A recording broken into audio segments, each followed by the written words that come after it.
सबसे पहले मैं आज आपको वो ट्वीट पहुंचाना चाहता हूं।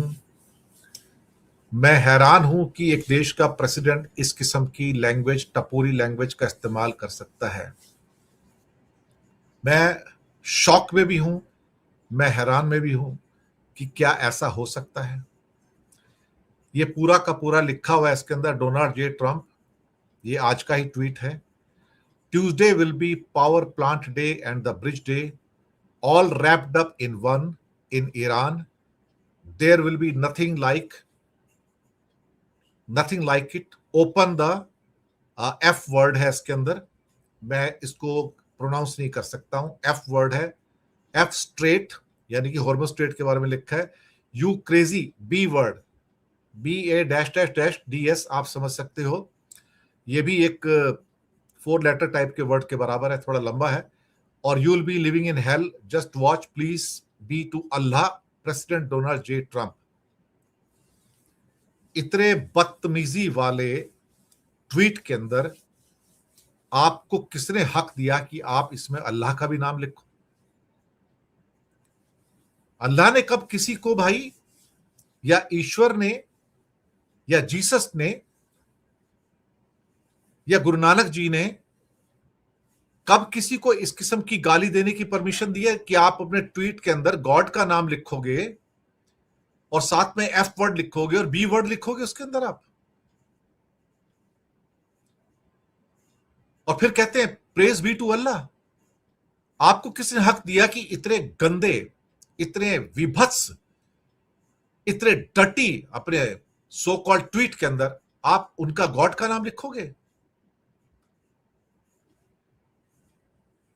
इससे उसकी मेंटल स्टेट का पता लगता है। अब मैंने इसलिए उसको ब्लैक कर दिया, उस वर्ड को मैंने इसलिए उसको क्लियर कर दिया, यहां पे थोड़ा सा ढक दिया, ताकि कम से कम हम तो अपने चैनल के ऊपर सेंसिटिविटी मेंटेन करें। अगर वो बदतमीज और बेहुदा है तो हम तो बदतमीज और बेहुदा नहीं होंगे ना। सोचने वाली बात है ना। हम तो बदतमीज नहीं हो सकते ना, हम तो तमीज से बात करेंगे ना। लेकिन ये जो बदतमीजी इसने की है, जो पाखंड इसने रचा है, जो मक्कारी कर रहा है दुनिया के साथ में, कमाल है साहब, कमाल है। ये आदमी सच कहा जाए तो 2 कौड़ी का आदमी नहीं है, मैं आपको बताऊं, 2 कौड़ी का आदमी नहीं है। इस आदमी को जो बिठाने वाले हैं यहां पर वोट देके, कभी उनके बारे में सोचिए कि उनका मानसिक स्थिति क्या होगी। क्या वो भी सारे टपोरे हैं? ये तो मैं मानता हूं अधिकतर मागा वाले टपोरे हैं वहां पर, लेकिन वो भी टपोरे हैं।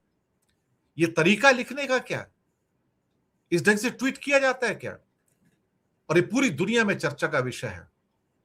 अभी 3-4 दिन पहले फ्रेंच प्रेसिडेंट मैक्रो के बारे में ये बात उन्होंने अपनी स्पीच में कही थी, और ये उसकी वाइफ को लेके बात कही थी, और बहुत बुरी बात कही, बहुत ही बुरी बात कही। उसको लेके मैक्रो बहुत गुस्सा में थे कि you are hitting me below the belt right now. अब आप ही सोचिए साहब, इस जैसे पागल आदमी को क्या पागल खाने में भेजा जाना चाहिए या अमेरिका के प्रेसिडेंट की पोस्ट पे होना चाहिए? इस बात को जेडी वेंस भी बैठ के सोचें, और जो बाकी उसके मिनिस्टर बैठ के सोचें कि किस किस्म का एक खटिया, एक एप्स्टीन फाइल के अंदर लिप्त, लड़कियों का शोषण करने वाला, एक्सप्लॉइट करने वाला आदमी, वो भी नाबालिग बच्चियों का शोषण करने वाला आदमी प्रेसिडेंट बनता है साहब, और बैठता है सीट के ऊपर, और ये लैंग्वेज का इस्तेमाल करता है। मुझे लगता है कि हम सबको इस बारे में सोचने की जरूरत है, हम सबको। इसके बाद जो इनके बहुत सारे हेलीकॉप्टर्स गिरे, 2 C-30 विमान भी गिरे और कुछ और भी गिरे, और उसके जब फोटोग्राफ आए तो हैरानी हुई सबको भाई कि 2 पायलट को तो बचा लिया, लेकिन आपने सैक्रिफाइस क्या किया? ये देखिए यहां पर, ये उनके हेलीकॉप्टर्स के और हवाई जहाजों के निशान। दो पायलट तो बचाए इन लोगों ने, मैं मानता हूं। अब पता नहीं, वो भी शक्ल तो दिखाई नहीं अभी तक उसकी, एक शख्स लिख रहे थे यहां पर।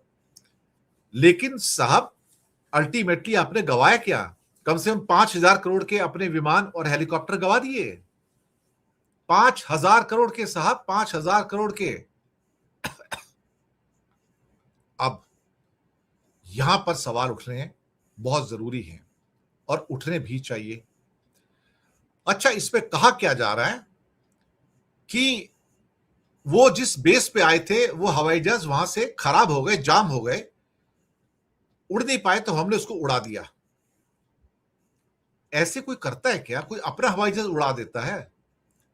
और आप ईरान में कहां लैंड किए थे भाई? C-130 तो हवाई जहाज, उसको रनवे चाहिए ना, तो उतर के जाम कैसे हो गया फिर वो? ये स्टोरी तो किसी की समझ में नहीं आई है। ये स्टोरी किसी की समझ में नहीं आई है। ये इसको गिराया गया है ईरान के द्वारा। अमेरिका का दावा है कि हमने इनको नष्ट कर दिया। 2 ब्लैक हॉक हेलीकॉप्टर और 2 C-130 विमान जो हैं इस पूरे ऑपरेशन के अंदर गए हैं। पूरी क्या क्या इस पूरे ऑपरेशन के अंदर क्या क्या गया है? F-50 तो चला ही गया था, उसके बाद एक A-10 वो भी जो सर्वेलेंस पे था इसकी, वो भी गया। एक MH-6 little bird helicopter destroyed, 2 C-30 ये हरकुलस एयरक्राफ्ट ये destroyed, 2 Black Hawk helicopter destroyed और एक F-16 डैमेज हुआ है। एक F-16 डैमेज हुआ है साहब। अब ये मुझे एक बात समझ में नहीं आई कि अल्टीमेटली C-130 इनके पास यहां पर कहां से आया? यहां पे तो रनवे नहीं था कोई, यहां तो कोई एयरपोर्ट नहीं था, ये तो जंगल का एरिया था, सारा हिल्स का एरिया था। और इस्फहान के इस इलाके में 2 ब्लैक हॉक हेलीकॉप्टर गिराए गए और C-130 ट्रांसपोर्ट एयरक्राफ्ट को भी गिराया गया। बहाना क्या बनाया गया कि C-130 को हमने उड़ा दिया क्योंकि वो नीचे जाम हो गया था। पर नीचे जाम कहां हो गया था? ईरान में उसने लैंड कब किया? वो लैंड कब किया है? अब यूएस एयरक्राफ्ट का मलबा भी दिखाया गया इसके अंदर, जो बाकी क्या कहते हैं कि हेलीकॉप्टर भी, उसका मलबा भी दिखाया गया। अमेरिका कहता है कि हमने इसको खुद नष्ट कर दिया ताकि इसके जो सीक्रेट है दुश्मन के हाथ ना लग जाए, इसलिए हमने खुद उसको उड़ा दिया। बहुत बढ़िया साहब, कि हम एक दूर दराज के बेस में फंस गए थे। कौन सा दूर दराज का फेस साहब? यहां कौन सा बेस है? और आप ईरान के बेस पे लैंड कर रहे थे क्या? हवाई जहाज है ये, हेलीकॉप्टर थोड़ी जहां भी लैंड कर जाएगा वो। यहां पर बहुत सारी चीजें ऐसी हैं जो इस समय संदेह के घेरे में है।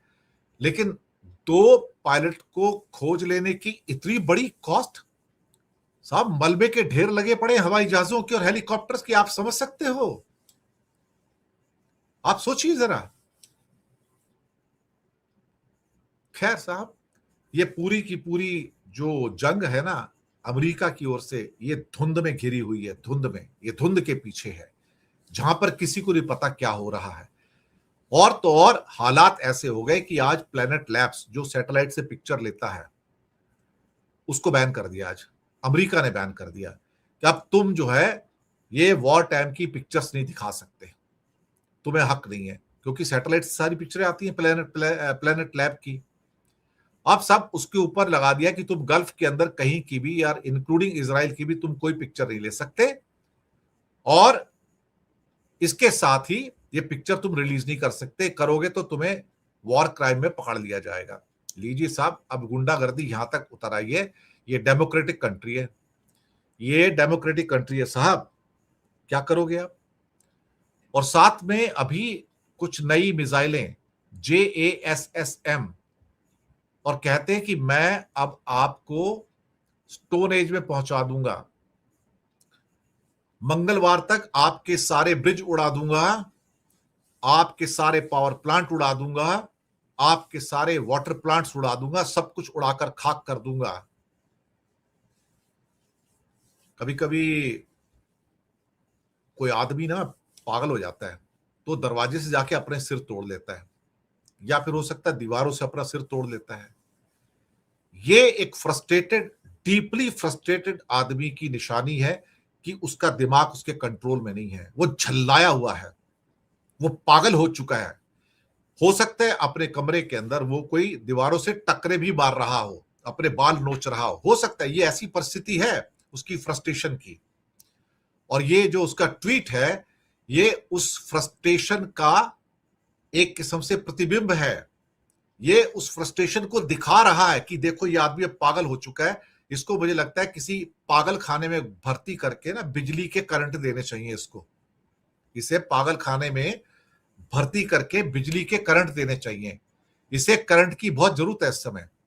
ये 48 आवर 40 आवर कर रहा है। अगर इसने 2-4 ऐसे ब्रिज तोड़ दिए और कहीं और आके इसने पावर प्लांट तोड़ दिए, यकीन मानो आज मैं आपके सामने एक शब्द फिर से कहने जा रहा हूं जो मैंने अभी से 2-3 दिन पहले अपने थंबनेल में यूज किया था। ये सारा का सारा गल्फ प्यासा मर जाएगा। दुनिया तो भूख से मरेगी, गल्फ सारा प्यासा मर जाएगा, मैं आपको बताऊं। और एक भी वाटर डिसैलिनेशन का प्लांट नहीं छोड़ेगा यहां पर। और उसके बाद सारे गल्फ के एयरपोर्ट भी उड़ जाएंगे, सारे उनके हवाई जहाज भी उड़ जाएंगे, और उसके बाद इजराइल भी पूरा बर्बाद हो जाएगा। सच बात तो यह है कि इजराइल यानी कि नेतन्याहू और ट्रंप का एक ग्रैंड प्लान है दुनिया को गरीब करने का।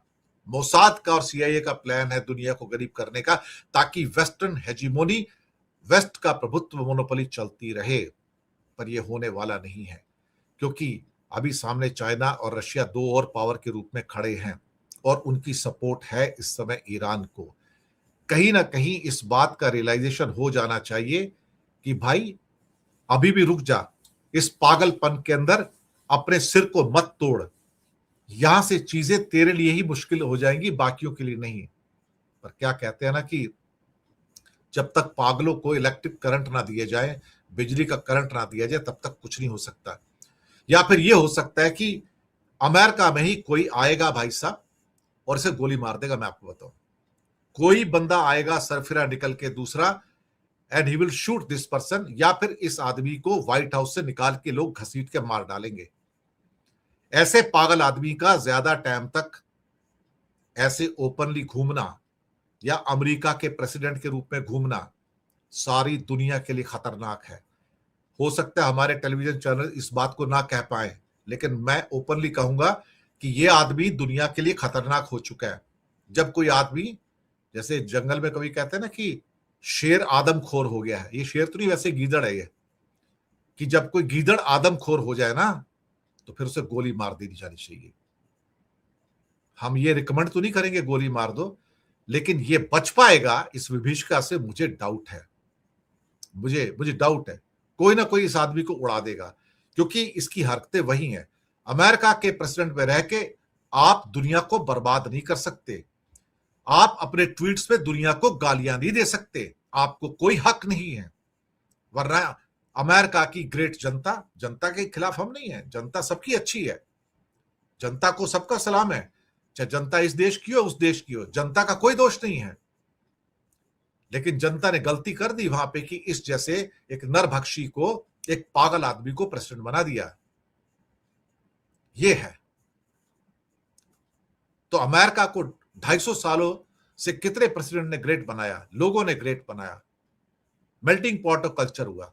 लेकिन एक पागल आके 2 दिन में उसको तोड़ देना चाहता है, खत्म कर देना चाहता है उसको।